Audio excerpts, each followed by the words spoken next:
You're listening to How I Met Your Monster, a podcast that explores the introductions to your favorite movie monsters. My name's Zach. I'm Danny. And I'm Casey. And together we dive into the world of horror to find out how filmmakers have introduced us to our favorite monsters time and time again. This is How I Met Your Monster. Boss, you opened it. We came. I met him 15 years ago. I was told there was nothing left. Explorers in the further regions of experience. Demons to some, angels to others. Call you Meatloaf!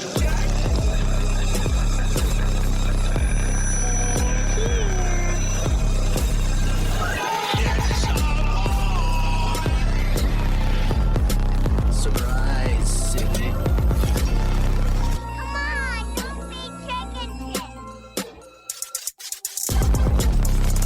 Hello and welcome to How I Met Your Monster, the show where we discuss the introductions to your favorite movie monsters. I'm Zach. I'm Danny. And I'm Casey. We're back from Sleepaway Camp, and we got a lot to talk about. But what was the name of this camp? I don't even know. Camp Arawak. Camp Arawak, okay. Mm-hmm. Camp Arawak whacking off.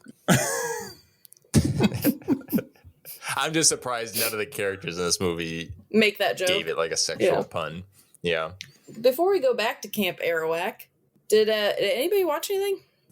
I did. I've been hearing... At first, I heard a few mixed things about Stranger Things Season 4. And then I heard a lot of really good things. No spoilers, please. Well, no, I'm not there yet. Okay. We never finished Season 3. And so we kind of just like tuned out. We were like, I don't know if it was just like our mood. We're like, I'm not into it. So I went back and watched Season 3. Mm-hmm. And when I started it, I like pulled it up on Netflix and it said resume and it had episode 3. So I said to Nina, I said, we've only watched 2 episodes of last season. And she's like, wow, really? She said, a lot happened in those 2 episodes. And I said, I know. And so I started watching it and then got through 2 episodes, started the 3rd episode. And I was like, wait, we've seen this already.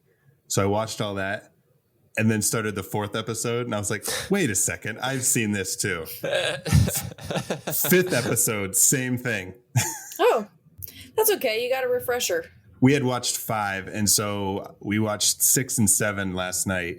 There's still one more episode to watch, and then I can jump into 4. So, but I'm glad I started it again because it's better than I thought it was like a year or so ago when I started it. So. Yeah. So, what about you guys on terms of watching? I have a problem with reality TV. And I can't help it. Okay. So I had intentions of watching certain things. And then I discovered this show called I Love a Mama's Boy. And, ooh. Wait, that aired already? What? They told me my show wouldn't air for another couple months. Sounds horrific. So. It is horrific. Some of the shit that these guys do for their moms. It's about like their relationships with their like girlfriends and fiancés and stuff and how they can't. It's fucking terrible. But anyway, so I watched 90 Day Fiancé. So Discovery Plus, after 90 Day Fiancé, the episode I was watching was over, it automatically started this show. And then I somehow watched like 4 episodes of it. But I did watch The Boys. Oh, how is that? I only watched the first episode. Of the entire series? Yes. It is one of my favorite series to ever exist. It's so good. Highly recommend. Just from what I've seen, some of the superheroes are just awful people. They are. My favorite fucking antagonist ever is in that show. Really? Yeah. Okay. My favorite monster. Oh. Yeah. Maybe we'll do some TV episodes someday. Yeah. What did you watch, Danny? I have been watching quite a bit, actually.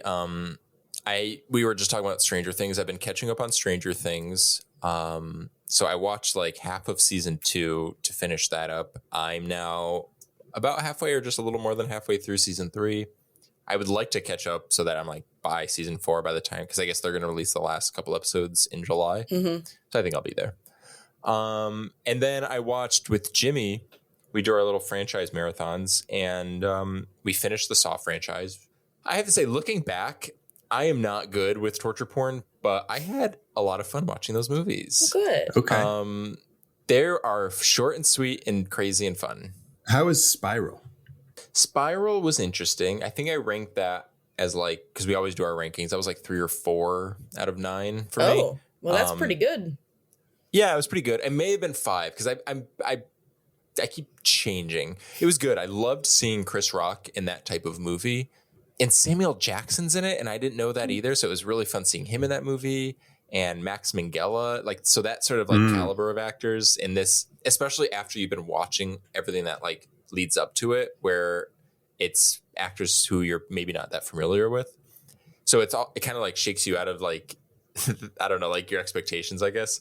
But it was fun. It was a little different. It's called Spiral from the Book of Saw. So it's not, it is a Saw sequel, but they take some like, there are some creative changes that remind you that it's not necessarily Saw, but it is, but it isn't. So it was interesting. I always forget that Danny Glover's in part 1. Yeah. And he's really good in it too. Yeah. I didn't realize that it's all about like cops and like dirty cops and all that, which I don't know, it seems like such a relevant, I mean, I feel like that's always a relevant topic, but it especially feels relevant these days. So Spiral coming out kind of, I feel like makes sense given like, being released in 2020. But yeah, so I watched all the Saw movies. I would say Jigsaw, the 8th movie in 2017 was my favorite. Oh, really? And then we watched Mimic 1 through 3. Ooh. I love That was Mimic. the first time I've ever seen Mimic. I'm obsessed with it. I watched it for the first time a couple months ago. Oh, so good. Really? Just the first one. Yeah, I haven't seen the second or the third one. No offense to the filmmakers or anyone involved.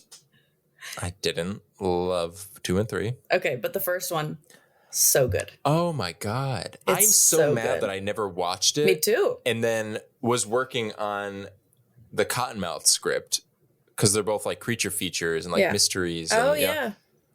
I was like, not that I'm trying to say like my script was like on the same caliber, but I don't know what I was thinking for not like just like consuming all of these like really top tier creature features. Yeah, that you could have is pulled inspiration from. Totally. Yeah. That was such a fun movie. It's so good. Zach, have you seen Mimic? I saw it when I was a kid, like when it came out. It is. But I don't remember Aces. anything about it. I remember Casey talking about it a couple months ago, but that's it. Yeah. So It's good. so good. And then when it's Guillermo del Toro and you just It makes so much story sense. wise, yeah, so much Yeah. sense. Not even just because of like the creatures, but just like the characters, the types of characters. You get so many different types of Guillermo del Toro characters in it, like with the grandfather and the grandson, and just it is kind of like a grab bag of.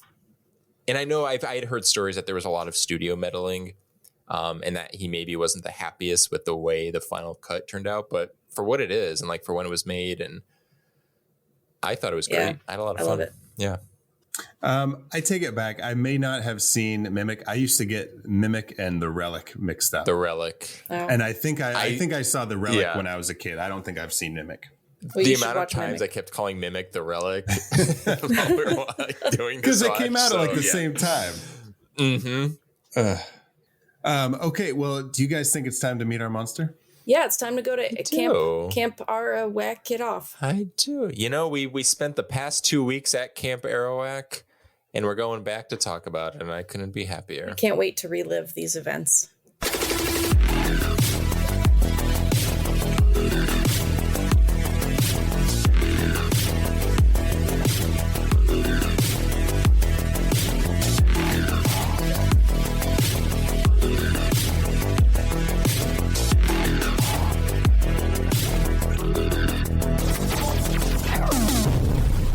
God, I will never forget the first time I watched it in college. We were at Ryan Sebastian's house, who lived next door to me. And Zach was like, we have to watch this movie. And I had always heard of it. And I love a good slasher. So I'm like, I was down. But he kept talking up the ending. And I'll never forget, I felt so bad. I mean, luckily, there was nothing was revealed. But there was an issue with like the DVD player. And it like jumped to the credits. Oh, with So like her face. I wasn't able. Yeah, so I wasn't processing what I was seeing. Like it just was so quick, and you reacted so quickly. So like, luckily, like nothing was spoiled. You mean that time I jumped up and smashed the TV? Yeah. He did like, if you ever played Donkey Kong, when Donkey Kong just smashes things with his arms, that's adapted to Ryan's television. I remember the collective just gasp that we all had, and Zach just watching our reactions like proudly. Yeah, I can't think of another movie where and I'm sure maybe something exists, but where the ending is so shocking and so unexpected that I can't think of a movie that had that same effect. It is, but it isn't, because there's a lot of foreshadowing and a lot of talk about it. You know what I mean? So it seems like it should be obvious, but at the same time, you're thinking like, how? Yep. You know? Well, the thing is and what I think worked really well in this particular movie, because it is a whodunit, they draw so much attention to Angela of being very the weird one, the quiet one, that either she's definitely not the killer because there's too much attention, or she definitely is, but how could we possibly ever anticipate something so that's the twist, you know what I mean? Oh yeah. Yeah, you could assume things, but it's such a specific and unexpected reveal that that's I think what makes it such a it's satisfying payoff, you know what I mean? In terms of how bizarre it is and how unexpected it is.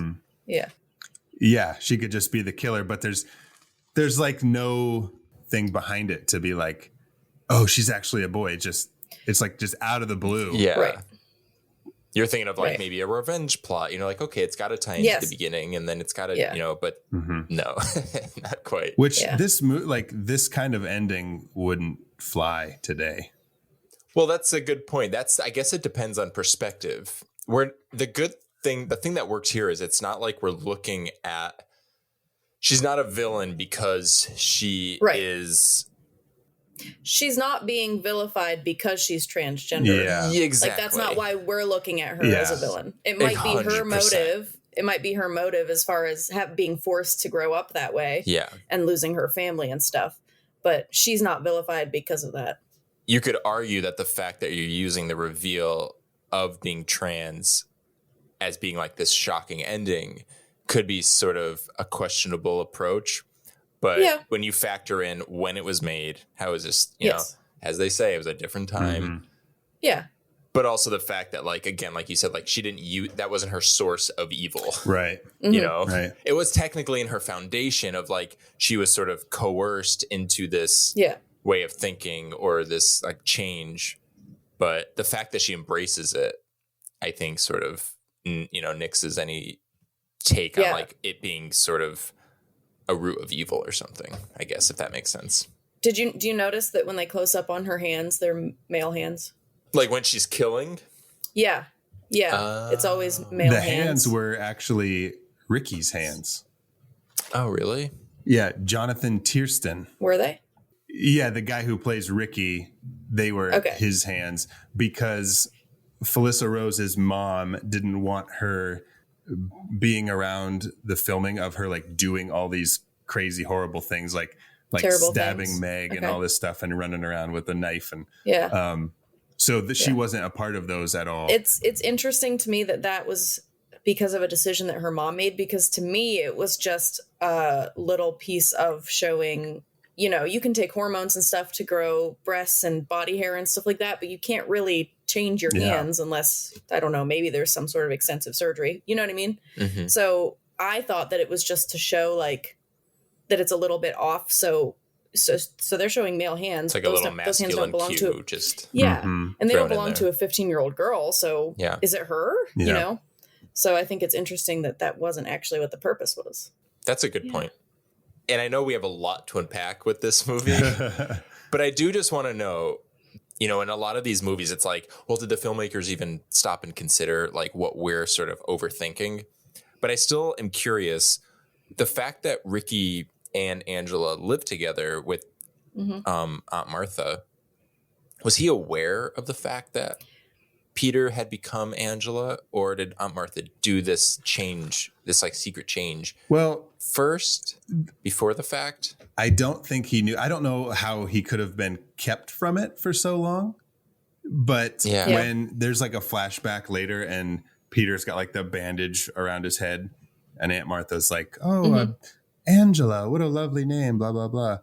I don't think Ricky's home at the time. And she's like, Ricky's going to be so excited to see that he's got a new sister or something. Maybe Ricky's at summer camp because I wish that's the thing. It's like in movies like this, you wish they would just add and I know they're probably limited with what they could do, but like just plant those little seeds, like the fact that Ricky has been going to sleepaway camp all this time, which would have been a good cover for why he didn't know. It's like little things, but I mean, that's no. He does like, mention when they get to camp that he was like going steady with Judy last year and all this stuff. And that's a good point. Yeah. And Judy now, who's well endowed in the breast, she got maybe boobies. One of the most evil on-screen characters ever. So, first of all, I think that so there were like those 3 boys that were just left by the lake that were killed randomly. Okay, the ones in the sleeping bag. Yeah. So that doesn't really fit with the rest of this movie. Everybody else definitely fucking deserved. So I only thing I thought about that, I saw a documentary where Robert Hiltzik, the director, was like, that's the one thing I regret about the final film is that those 3 kids in the sleeping bags. He's like, I just wish I didn't do that. Okay. The only thing I could think about that is it's a stretch, but when she gets thrown in the water and Ricky goes to get her out and they're like walking and there's like these kids like tossing sand and like throwing sand on her, like making fun. Oh, yeah. And they're little kids. That's the only thing that I kind of connected. But maybe they were the like same I said, ones. That's a stretch. They just didn't. Yeah. What if there's something to do with the fact that what if Ricky was like a second killer? Yeah, I thought about that too. He was like, because he was also raised by Aunt Martha, who clearly something was up there. She is a fucking robot with AI. That's not a real human being. But like, what if there's something where Angela, because there is like a difference in like how victims are being targeted and killed, and only really with this, but like Angela kills people out of revenge, but then these kids die. And I was trying to like map out like where everyone was at this point. And the fact that Mel, the camp owner, is so suspicious of him, which made me wonder, like, what if Ricky had like this violent, part of him that was kind of coming out, maybe prompted by the killings that Angela was doing. And I don't know, you could like throw around a motive that he was killing boys because maybe his mother's, didn't like little boys. The fact that she transformed, for lack of a better word, Peter into Angela. Maybe he was like kind of ridding the camp of young boys. Yeah. And then, I don't know, it could have been fun to play with that in like a sequel, that there was like more to the story that like all brings it back to, Aunt Martha. Yeah. They look like family. Yeah. And on the set, Jonathan Tiersten and Felissa Rose were a thing. Oh, so it gets weirder and but weirder. he was 17 and she was 13. And they had like this. Oh, so Wait, so is that Ricky we're talking about? Ricky was 17. Ricky was 17. No. Yeah. That kid looked like he was 13. There was like drama between Felissa Rose and Jonathan. Yeah. And Robert Hiltzik had to like attack that and be like, you guys need to figure this out because we're filming. Yeah. I can't decide if Artie should have died or not.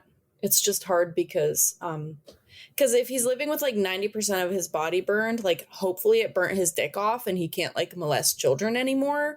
But well, that's the thing. I love how they have that scene where the police officer's like, we don't have anything to take away the pain. He is suffering. Yeah. It's like telling the audience, like, he fucked. Yeah. This is not good. The police officers in this movie are so like, I don't like so. Oh yeah, at the end when they have all of the very camp counselors competent. helping them find like. Well, no, like yes, but like Danny said, like the guy, he's like, well, he's really badly burned. Most of it's on his face. Yeah, duh. And then like We can later, see that. when they find the kid in the boat, he's like, well, from what I could tell, he drowned, but we'll have to find out what happened in the autopsy. Okay. Yeah. Oh my god. Yeah. So, Angela was a monster that was, I don't know, was created at a very young age, I think, from the traumatic experience of having her. I'm sorry. Her sister and her dad run over by a speedboat that was like, man, this was like straight out of a fucking like spoof movie where like they're coming towards you and you have Austin plenty of time. Powers. Yes, Austin Powers. It's literally Austin Powers. And what's ironic is it's the guy who's, if the girl who had taken over driving the lifeboat that ended up killing them had literally just stayed in the driver's seat and the guy just took the wheel and turned it, they would have been fine. Yes. He's the one who interfered and then just cranks the gas or whatever it's called on a boat and kills them. Propeller. Yeah. So she's created at a very young age. I think witnessing that probably fucked her up a little bit. Mm-hmm. And then, as we know, she was born a boy, Peter. Yep. And then was forced by her robotic artificial intelligence aunt to grow up as a girl. Dude, Aunt Martha, fucking crazy. So she was played by an actress named Desiree Gould. Okay. No relation to Elliot Gould, which I thought would have been crazy. But she almost quit because when she's like, I can't read these lines. Yeah, because like, they're ridiculous. These lines are like, I can't do this. So she kind of just played into this weird thing, and it just became this cult favorite character. She's just so funny. Insane. Yeah, because they're definitely not the way that a human would speak. Yeah. You know? Like, I get what they were going for, but instead of it being any sense of mystery or misdirect, they just go all in, like, we will return to this scene. Yeah. So you can guarantee that it's going to be a crazy reveal later. So we're just going to sell it to you in the most, like, in-your-face way we could. Yeah. And Why I even tied a ribbon around my finger. Hey, that's actually a really good idea. Okay, if you're forgetful. But I'd forget why I tied the ribbon. I'm like, fuck. I better tie. My fans are just covered in ribbons. Like, what do I have to do? So many things to do. So many ribbons. Buy more ribbon. She like touches her chin a lot.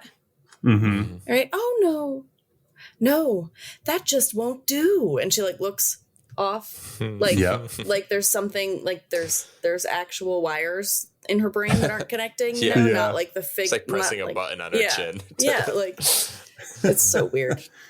I do love that she's wearing one of Gail Weathers' outfits from Scream 3. Oh, is she? Which I think really just kind of adds to her ensemble. Yeah. She doesn't have the bangs, though.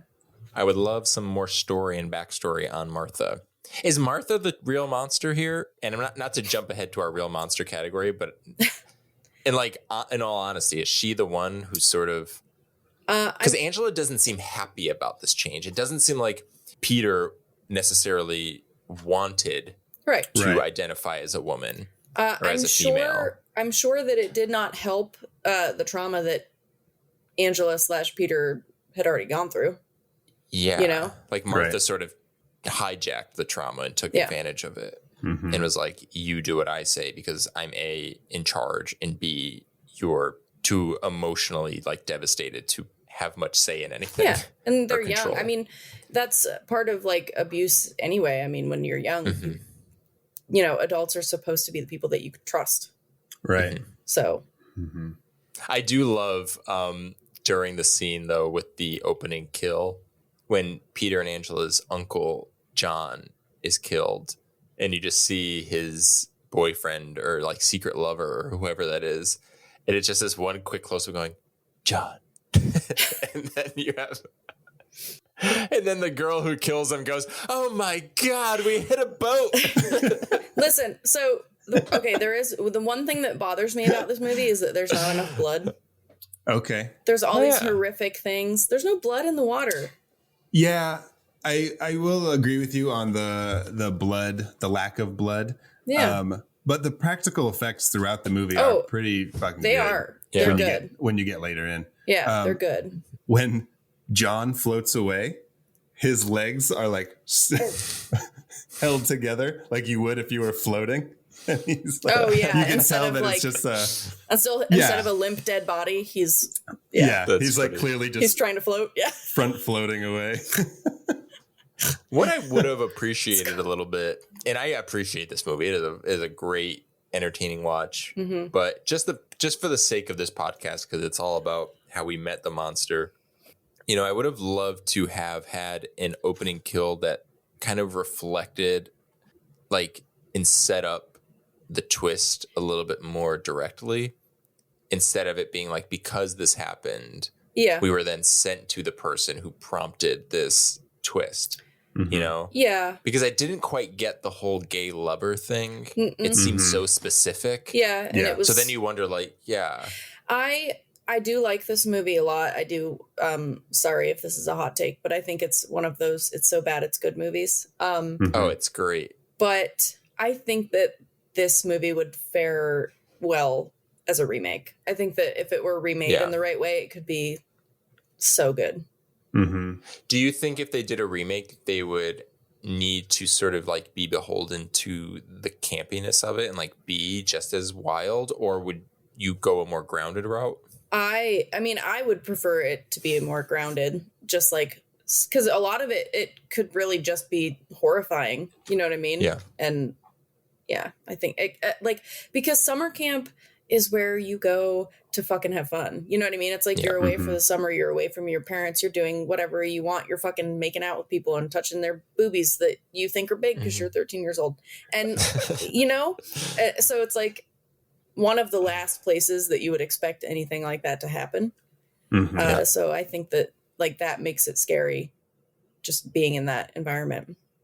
I'm surprised that when it was made, that it wasn't sort of done more, and maybe it was just like a budget thing, but that it wasn't done more grounded, because you're sort of capitalizing off of movies, like Friday the 13th and The Burning, not that you have to be a carbon copy. And I'm sure that's why it stands out, is because it is so different. Yeah.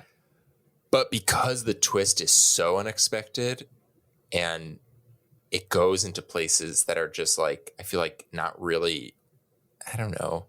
I can't think of another movie that's kind of in that genre or in that subgenre, I guess, that sort of like went there. Yeah.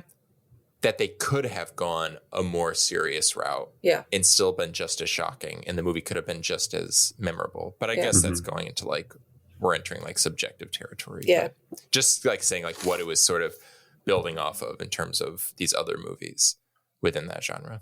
Yeah. I mean, moving forward, Artie, Jesus, like. Yeah. Talk about Artie is the chef. The cook. Yeah. Mm-hmm. Oh man, is that look at also the director? No. Oh, was Did he? I read that wrong? That he's actually the director, or no, did I? The guy who plays Artie was like, he was like a dramatic actor. He like wasn't. Gotcha. I can tell. that scene when he gets scolded. They're like, we paid for these effects. We are going to see them. But it was really good. But because they were saying that the actor who played Artie was like super sweet and funny on set. Ew, and that's so sad to be seen as like so disgusting. Yeah, so and like that part where he like goes into the walk-in with Angela. Yeah. She's not there. That's like that person's arm is somebody else. They did like her reaction shots, and then she wasn't there when he was like cornering her in the thing, because that would have been traumatic for a 13-year-old. Oh yes, absolutely. Yeah. It was really funny, first of all, when they showed like the kitchen staff, because like working in a restaurant, you guys know, I was just like, kitchen staff, like disgusting with their cigarettes. And anyway, I'm sorry if I kind of like, we already touched on this, but do we think that Angela would have been like this maniac serial killer just because of the accident, the boating accident in the opening, or because of Aunt Martha, or because of both? I think it was both. I think that if Peter had experienced such a traumatic event and then had gone to therapy and had been properly taken care of, things would have been a lot different. Yeah. Okay, that Yeah. makes sense. I agree with that. Yeah. But then there's just trauma on top of trauma on top of trauma. And I mean, think about just living through one traumatic experience, which is the death of your family that way, right? But then think about living through a traumatic experience that's like actually the rest of your entire life because you're, you know, being forced to live as the opposite sex, you know? Crazy. Unwillingly. Yeah, right. You know who else is a sleaze bag? Who? Paul. I know, because he's like this little Corey Haim. He seems so sweet. But Yeah. Then throughout the movie, he's like forcing her to do all these things. And he's just like, he's one of those guys that's like, I'll just fuck up and do what I want. And then I'll just say sorry a bunch of times. And I'll just get my way. And Angela's like, no. Actually, you're going to get dick. Yeah, the second she's like, I'm not into it, he should have just like backed off. Well, Because I was going to say, if Paul is like this dumb 12-year-old who is just so inexperienced with how to handle himself, I could see him. But it's the fact that he pursues it more, despite her saying, like, objecting to it, you know, more, you know, she only needs to do it once. But the fact that she keeps doing it and he still pursues it. He's a sleazer. And that was part of the, when they're making out on the beach or whatever, and he's trying to feel her up and all this stuff, and she doesn't want him to touch her. That was like a clue. Yeah. That and then just is she's so got a willing dick. to. Yeah, you know, you make a good point because they do really show Paul as being just like a textbook all-American boy, just a good kid, you know? Yeah, they make him they play him to be the stand-up kind of guy, like, I'll be nice to you, no one else is nice to you, I'm a good guy. Right. Yeah. Yeah. But the more you say it, now I'm like thinking of when he's with Judy later. Yeah. And he like self-victimizes. Yes. You know, she catches him and he's like, I didn't, you know, I was just, and you could almost be like, okay, he didn't technically do anything. But then when she's like, you called her a prude, and he doesn't even like deny it. Yeah. So it's like, oh, you're just an asshole. He does that every time. He leaves for being such a quote unquote nice guy. He leaves Angela in the lurch all the time. When he like goes to meet her at the fucking, they're like at the beach and she's sitting on the bench and Meg starts coming over and he goes, oh, here comes the Wicked Witch of the West. And like she comes over and he's like, all right, I'm going to go back in the water. See ya. And he just leaves and then she gets picked on. And then with this, he's like, you called her a prude. And he's like, I think I'm going to go. So like, I don't like this situation. I'm out of here. So another thing that I noticed too when I was watching it last night is that when they are kissing, like when he kisses her for the first time outside of the cabin or whatever, she walks away like she's got a boner. Really? Yes. Like she like crouches over a little bit and like walks like, you know what I mean? Like she's got a chub Classic going on there. boner walk. I'm serious. Pay attention. You know, and when you're that age, it's like, what the fuck is going on here? You know what I mean? Like you're not fully aware of all of the capabilities. So, you know, and the look on her face too. Like she's got trying to hide my boner face, you know? Oh my God. She's like, that's so I funny. gotta go. I did not notice. Yeah. And she's wearing like she's wearing like really weird like windbreakers. I guess they weren't weird in 1983, but they were like dark blue You don't want to wear a windbreaker. windbreaker with the boner. Yeah. It's a bad Unless it's combo right there. Only if the wind is blowing in your favor. You don't want it blowing against you.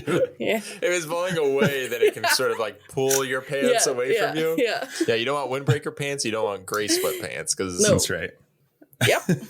That happened. Wow, I'm not yeah, kidding. did not notice that, but that's a funny observation. Yeah. And I thought you were going in a different direction. I thought you were going to talk about kind of double down on the fact that Paul was being just gross. Because in that scene, he does the same thing where he's like, wait, can't I get another kiss? I mean, and she's yes like, and no. She clearly didn't like the first one, dude. Like, Yeah. I mean, I just talked about this a couple weeks ago when we covered Fresh. I went on a date like that where this guy kissed me and I like backed all the way up and then he kissed me again. But I mean, I understand yes and no. Like you should be teaching your kids that that's not okay to do and that's not right. But when you're 12, 13, 14 years old and you're experiencing things for the first time and, you know, As long as you don't cross a line where you're like abusing someone. Right. Like I he guess. gave her a kiss and then he gave her another kiss and then she left. And it wasn't like she wasn't up against the wall. She wasn't, you know what I mean? He didn't, Right. he She didn't cut wasn't- her head off and cradle her head in his lap on the beach. He didn't. Yeah. So back really quickly, back to Artie in the kitchen. Yeah. That's the tallest pot I've ever seen in Man, my you life. gotta make fucking It's a corn tall for all pot, them like, kids. on like it's lifted up from its tall OSHA would statue. fucking lose it right over that shit in 2022. Okay, like that shit's not flying. But I'm sure they didn't like make a pot just for this movie. Like there must have been pots that big. Oh yeah. What if that was where the budget went? They're like, fuck, we put it all into that pot. We gotta get this 6 foot Damn pot. it. I'm We gonna don't have really money for linger on blood. this scene. This budget was $335,000. What? Whoa, less than $335,000. $500,000. But you know, back in the early Well, 80s, it would have been still. a little higher. But About but $80 million Wow. in the 80s. That's wild. yeah. quite So I honestly. mean, tall pots are expensive. They are, but there are tons of people in this movie, so there must have been a lot of unpaid extras. Oh, Yeah. 100%. Yeah. The crew was unpaid extras. A lot of the extras were like relatives. A lot of Oh, the Oh, really? Yeah. I did think about the crew and like the location and stuff like that, and how it was very, you know, there wasn't a lot of change in location and stuff like that. So Yeah. Yeah.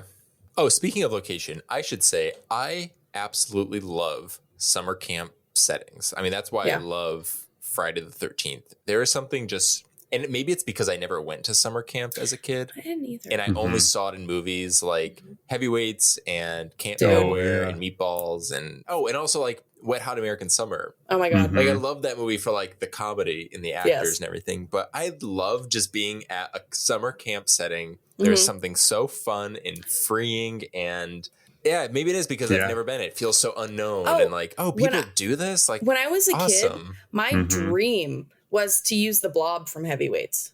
Oh, Like, how fucking amazing would that be? I know. Maybe like the saddest scene in a movie is when they pop the blob. Yeah. Oh, it's so sad.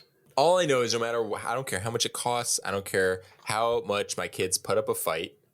They are going to sleepaway camp because they are going to fucking thank going. me someday. Because They I are want going them to to be get brutally murdered by a killer. I just want to live vicariously. It's just like my sad, like missing piece of my childhood. Like, was it fun? Tell me about it. What was it like? Oh no, I agree. The food was bad, right? That's fun. You'll enjoy that when you're older. Oh You know, my back- gosh. See, that's why Like, one reason Jesus. that I never would have survived is because when I was a kid, I was such a picky eater. Like, Mm. I went to Mexico and I ate peanut butter and jelly the entire time I was there. Oh man. That's funny. Also, really quick, like we had mentioned, Artie, like the effects for that though were so good. Oh yeah. Throwing yeah. that back. Yeah. The burns and stuff, it was fucking gross. Yeah, they really Yeah, don't shy away from the deaths in this movie. Like, you know, a lot of them are the violence happens like off screen a little bit, but then they always show like the aftermath. Yes. And it's pretty fucking gross. Yeah, it's good. There are some, and it's funny as sort of like over the top. A lot of this movie can be. There is like a tastefulness in sort of how they kind of depict a lot of the murders. Like even when Judy dies, you think Judy, who's this like such a horrible character, such a mean person, you think she would get like the bloodiest death. And I know the implication She gets a is, pretty fucking horrible death. Yeah. Well, I know it's severe. The Yeah. implication is severe, but it's very like tastefully, like in an artistic way. Like you Oh, get this yes, beautiful, like Yeah. Yes. you know, shadowy, A, like her arm is like reaching out into the air. Oh yeah. yeah. Yeah. A hot curling iron being shoved up your vagina. So artistic. What about the beehive in the toilet Ooh, with the total lack of bees shaking Yeah. out of the hive? So my God. Yeah. it was cool. It was like, I liked that it was different. You know what I mean? I called it the, what did I call it? Definitely wasn't the bee's knees. No, it was not the Because he bee's dies. knees. Oh, I called it the dump shot. Yeah. But I gotta go take you guys. I'll catch up. I gotta go take a wicked dump first. Gotta take a wicked dump. Gotta take a wicked dump. Then I gotta stand up after not wiping my ass. You know, it's not a big deal. I thought that it was cool. Like, it was different. It was, I just, I thought that the effects were really cool, but I don't necessarily, I mean, have these people ever had a bee sting? Oh, no. We need like a whole backstory on these like mutant bees. Yeah. To produce such intense. But why didn't he go under the thing? Why didn't he just go under? I don't know. Why didn't he flush himself to escape? You could argue that, like, okay, in that situation, you wouldn't like be able to think. You'd be panicking. Yeah. But like, he could have climbed out the window. He could have gone under so many things. The stall door. Yeah. What if he climbed out of the window and Angela's like, I should have seen that coming. I did open the window for him. I guess I just wish that there would have been more to it. The one victim who gets away. Yeah. Well, what if like she had planted bees underneath the like toilet seat and then they went up his butt and then he was like stung from the inside and then he like as he's like using the bathroom, we just see bees like fly out of his mouth. So we know that's it like the he just one went for the on a journey. Oh, gross. Yeah. Yeah. Butt bees. Butt bees. Butt bees. What happened to him? He got bee butt. He got bee butt. Yeah. No shit. What about the kid that says, "Hey, Bobbery Bob"? Hey, Bobbery Bob. That's right. So, why was he doing that? The whole scene is just like setting up to him getting killed under a canoe, and the journey to get there is like, I'm gonna pull a prank on this girl. She knows it's a prank. She's telling me she knows it's a prank. She falls for the prank, leaves. He stays, goes under the canoe, does like a little like love, starts talking like, "Hey, what is this? This is great." So, and then dies. Yeah. Oh my well, God. It's funny because, we were talking about how Jonathan Tiersten, who plays Ricky, was the hands in all the scenes. Yeah. He was also the one that comes up in the water. Oh, wow. Interesting. I will say, I do love that because that's like really just to kind of tie it back into like the kind of theme of the podcast is that's the first time we see our monster, right? Yes. Aside from like hands and stuff, like, Mm-hmm. and it isn't like we don't see the face, but like the first like physical form, I guess, like not from a POV. Yeah. Is in that moment, which is a great shot. I love that shot of him just like coming out of the water. Yeah.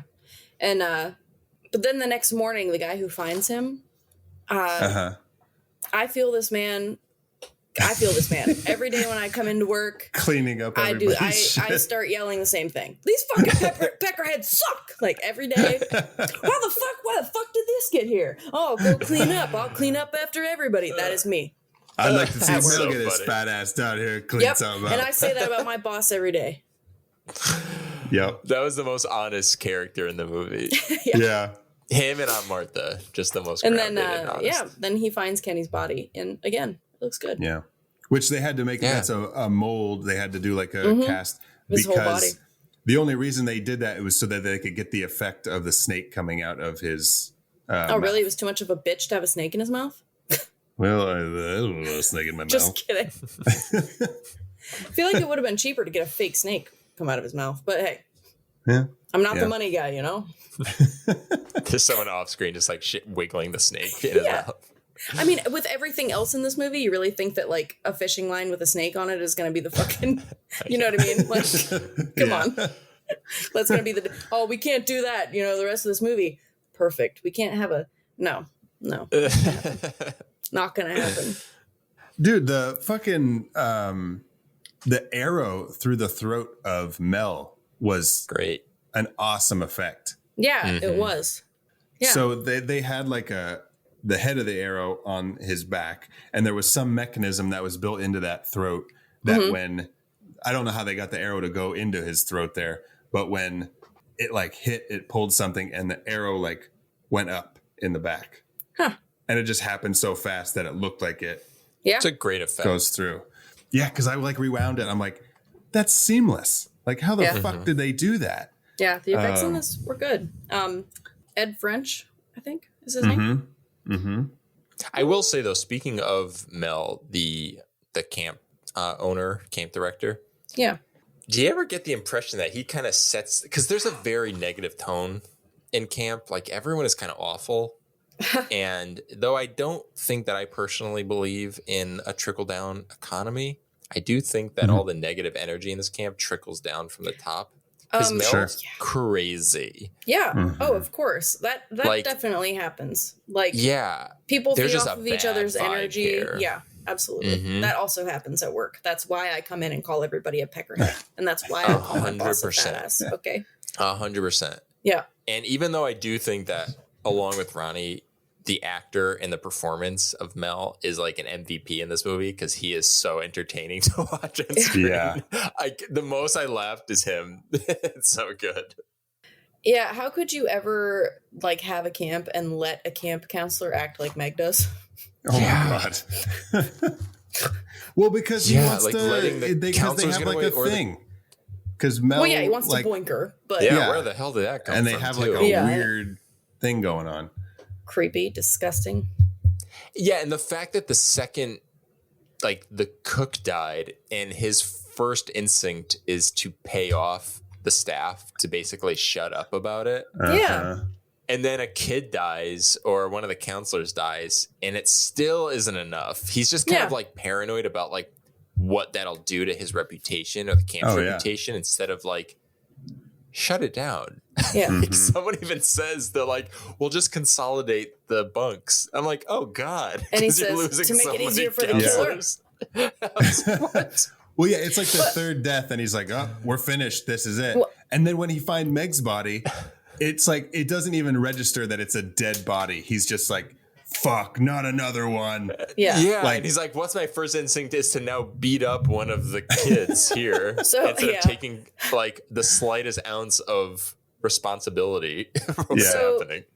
Did they have kids that left too? Because I was thinking like 3 people is not really, you're not going to be able to consolidate bunks out of 3. Right. You know? Right.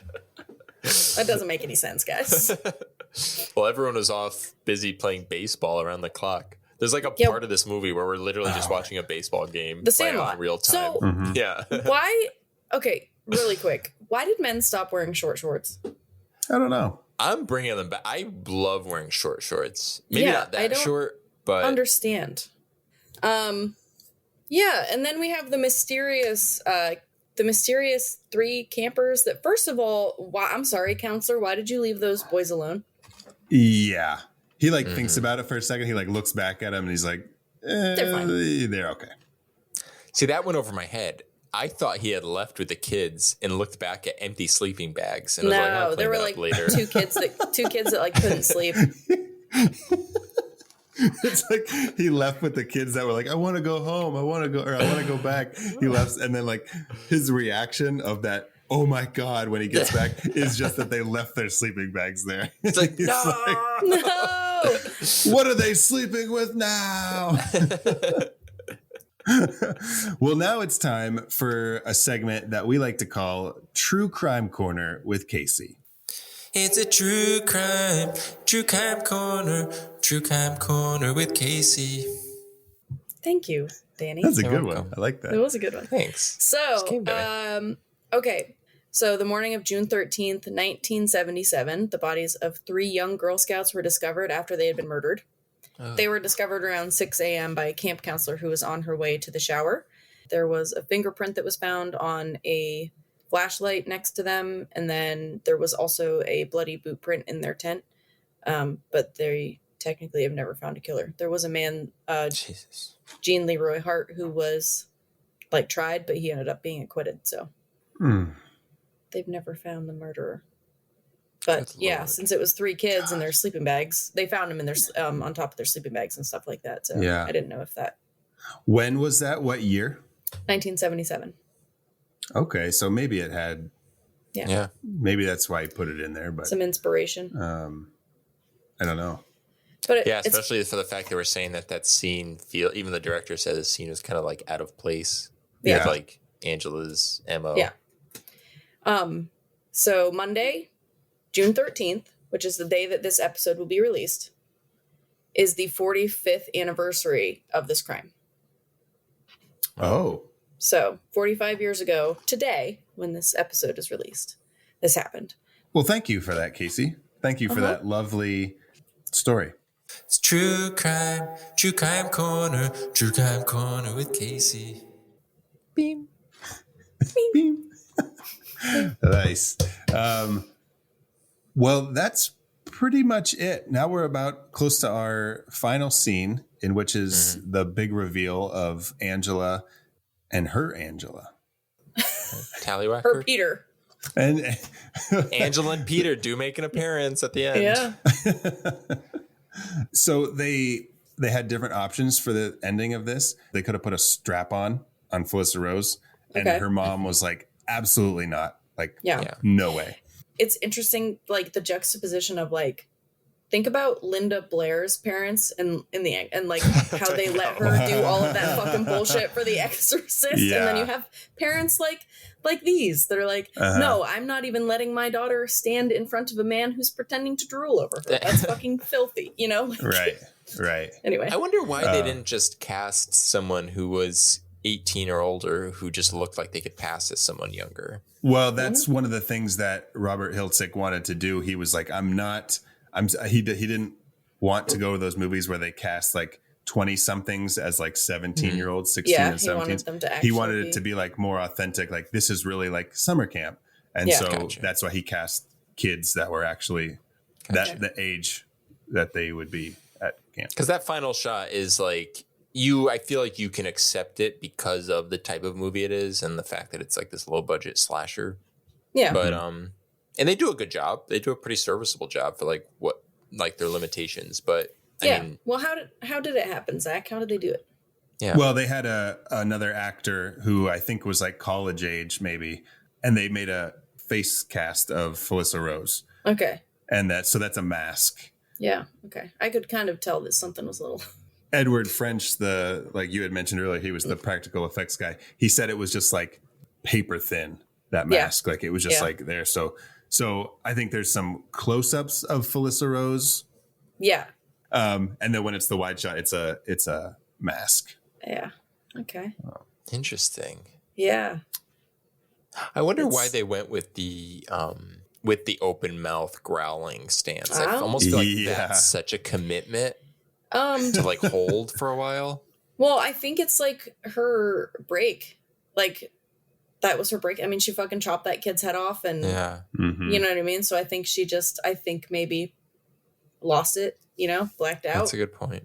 Dude, like as cool as the ending is, and we get that thing where she's like, Paul's head is in her lap, but you think it's attached to his body like naturally. Yeah. And then she just like stands up and it's off. As much as I love that surprise, I would love to see that interaction where like Paul goes down to the water. Oh yeah. And I want to see how it happened. Gets his head locked in the off. remake. We'll get that in the remake. Yeah. You'd have in that case, you would have like, even if it was after the fact, you'd have like a quick flashback, like what happened, and it'd be like a then you'd see it.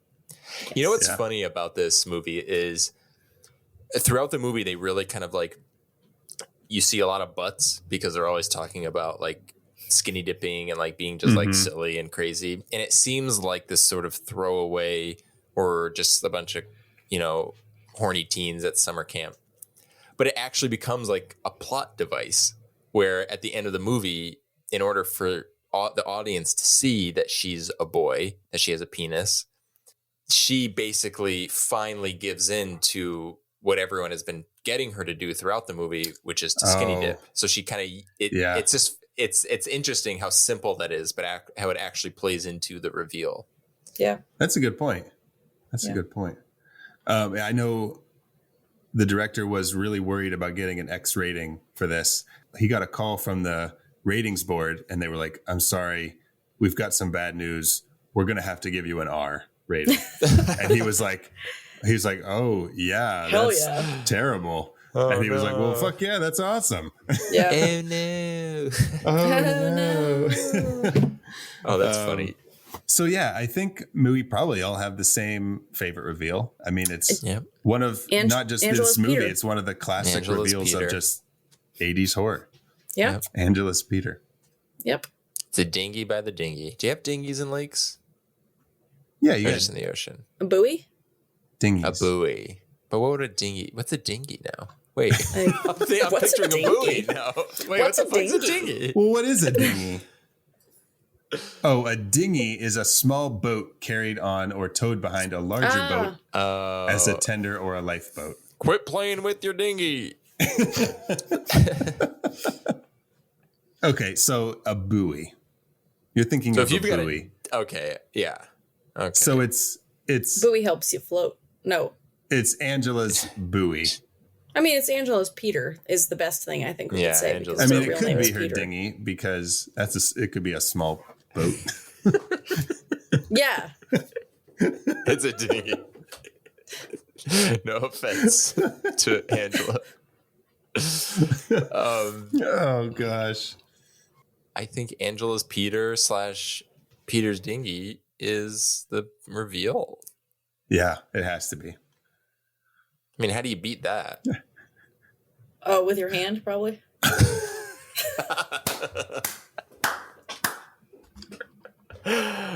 Oh my god, that was great. I feel witty today. That was good. Well, now it's time for a segment that I like to call the real monster. Run, run, run as fast as you can. You can't catch me. I'm the gingerbread man. You're a monster. I'm not the monster here. You are. You and the rest of that fairy tale trash poisoning my perfect world. Now tell me, where are the others? Eat me. Do you guys got some real monsters for? I mean, we talked about a lot of real monsters throughout this episode, but what do you guys have for the real monster? Well, okay, so I would say Artie is, to me, in this movie, Artie actually is the biggest monster in this movie. Mm-hmm. Like, he's worse than Angela, in my opinion. Agreed. So there's that, but also just teenage angst. Because, man, these kids are angry. Yeah. They are so angry. Like, I was thinking about it, and I'm like, is that really how they act at summer camp? Is everyone, like, yelling at each other and hitting each other and saying, fuck you, eat a dick and die? And, eat a dick and live? God. I don't know. That is the best line in, like, fucking 80s horror movies. He says, eat shit and die, Ricky. And he just says, eat shit and live, Bill. Yeah. So, like, I'm wondering, is that how summer camp really is? It is good. Well, I mean, you got kids that are, teenage boys are going to rag on each other a lot. Yeah, but even not even just that. I mean, they were mean, though. It wasn't just a lot of, like, fun roughhousing. Some of it was mean. Yeah. Yeah, they cross lines, mean. especially the counselors. But not Well, only that's the what counselors. I heard someone talking about, Ricky's character, who it's like, he'll play pranks on people like, what's his name? Mozart. But like, then he's just like, hey, we're just fooling around. Like, it's good. We're friends, this and that. Yeah. But then you get those other kids who are just like, fuck this guy. Yeah. Yeah, And well, they all then you make get, fun of. speaking of Ricky, you get like kids throw a water balloon at Angela. And he's like, you fucking cocksucker. Yeah. It's like, Yeah. whoa. Well, that's take how it he got the down. part of Ricky, is that Robert Hiltzik was Really? like, in his audition, he's like, all right, now I want you to like, just curse me out. Just fucking yell at That's me so funny. and just let me have it. Okay. And so he did. And he was like, yep, you're the one. Wow. Yeah, interesting. That's I so just funny. wonder how, because I picture it more like Wet Hot American Summer.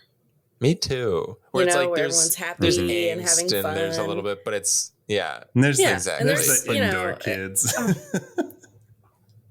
Yeah, exactly. The nerdy kids that are, trying to build a fucking thing. And yeah, that's how I picture it. So I'm going with teenage Okay. angst because that summer camp fucking sucked. Danny, who That's do you good. have? I have a couple. One I already mentioned, and I understand under these conditions it's different, but just pulling your shorts up before you wipe your butt. Yeah. Wipe your butt Yeah. first. The other one is Meg, who before she's dead in the shower, before she's killed in the shower, she doesn't like really shower. Yes. She's like she washes her shoulders. And she doesn't even have like brushing soap in her hands, No, right? she's like just like No, at wiping one her point- chin and her At one neck. point she does have soap, but she's just Oh. going like this. Yeah, Oh, okay. it's the craziest shower I've ever seen. It is, yes. Um, So yours both have to do with hygiene. Very interesting. yeah, Yeah. Be clean. Be clean. I've got a yourself. few. I've Okay. got Ricky's cowboy hat. More like What the real fuck was hero. that? Yeah. Judy's shirt that says Judy. Why? That shirt is amazing. At first I was that's like, so does funny. does everybody like at camp, they have like their shirt that says Judy and their name on it? But then like Meg comes into frame and she's not wearing a shirt like that. Dude, I'm like, Judy this is Judy's style. Judy is just, she knows who she is. That's so funny. Clearly she needs the shirt. Clearly, to yeah. tell. Judy's awful. My God. Fly paper. Oh my God, in the kitchen. Oh my God. So Fly Is disgusting. that just like paper that catches flies? It's Yeah, like it's like- sticky paper that like hangs down and it catches flies. And so one time I used to, for like a short time, I worked like installing internet cable in like businesses and stuff. Huh. And you'd have to be like up in the ceiling, like pulling cable and all this stuff. But we did a McDonald's one time and good Lord. they had those things hanging down in the back of the kitchen with just flies stuck all over them. And it is so disgusting. It is gross. And it sucks though, because sometimes as a restaurant, like you can't fucking help it. Mm-hmm. But that's free Yeah. seasoning though. So hard. You can just like Yeah, it shoot is. that, those You just flies crumble off. them up. Yeah, Yeah. you let them sit for a couple days so they dry. Yeah, as a business owner, Yeah. you actually want that. So Yeah. Yeah, that's true. And my number one real monster is the cop's fake mustache Yeah. in the end, because he has a real one at the beginning when he's talking about the kid drowning. Yeah. And then I guess he went and did like a different part of a different movie and he had to shave his mustache and they didn't have time to grow it back. That's so so when he funny. comes back later at the end of the movie, they had to put a fake mustache on him and it's so clearly Oh, fake. that's amazing. That's interesting given how good all of the other effects are. Yeah, That they couldn't whip up a fake mustache. right. Right. They probably just It's got like- one from like the coin machine. Like, fuck, Yeah, it's like, we don't have stick time. on. We don't have time for this. It's like 25 the cents. plastic glasses with the nose and the mustache. Yes. Oh man. Well, do you guys have anything else to add about Sleepaway Camp? I did just want to mention the fact I had I remember I tweeted this at one point to my massive audience of about 3 on Twitter. But I would love to somehow convince David Wayne, Michael Showalter, all of those wonderful people behind the Wet Hot American Summer crew to do another season of the Wet Hot American Summer series, but do it as like a spoof on like summer camp slashers. Oh my god. So like yes. just do like Wet Hot American Horror Story or something like that. Oh, Or- yes. Uh-huh. I just feel like they do I don't know if you guys have watched the shows on Netflix, Mhm. Yes. Mhm. but they kind of play with like the horror element in They get into 10 like years sci-fi later. kind of. Yeah. Yeah. I just think it would be so funny. And then have it set like in the first summer. So like there was like a Yeah. murder mystery that summer. Just, Yeah, like, and nobody had any overlooked. clue what was going on. Yeah. Or like kill off main characters who somehow make it back later. Oh my god. Yeah, and so it's funny you say that because we were watching Stranger Things and there is, and it doesn't have to be Stranger Things, it's just happened to be what we were watching. Yeah. There's like a scene with like just like a lot of the townspeople and they're just going about, and like imagine if like we in life are like the townspeople and right now there's like some crazy fucking alien invasion that these like group of kids or whatever are Oh, just yeah. fighting Yeah. and we'll never know about it. Yeah. That's like your idea, like in Wet Hot American Summer, we've watched that movie so many times. There's never anything about a murder, but like there was something going on that just nobody knew It's about. canon. But yeah. Dude, wow. Okay, well, that is all the time we have for Sleepaway Camp and our monster Angela, among others. Artie, Paul, Mel, Meg, Judy, everybody. Everybody at that fucking camp besides Ronnie. Everybody. Ricky. Oh, and Ronnie. No, Ricky and Ronnie. could be a monster. Ricky might be a killer. Ricky might be a killer. So. But Ronnie, yeah. Short shorts Ronnie. Short superhero Ronnie. So listeners, if you have anything else to add, or you have some fun tidbits about Sleepaway Camp, let us know. Tweet us at I Met Your Monster, or find us on Facebook and Instagram at How I Met Your Monster. Make sure to check out our website, howimetyourmonster.com. You can sign up for our newsletter and listen to past episodes of the show. And make sure to join us next episode, where we will continue our summer camp theme with the 2018 horror comedy, You Might Be the Killer. Really good. It's fun. Check it out. Watch it. Listen to us talk about it. Yeah. So as always, thank you all for listening. Now go meet some monsters.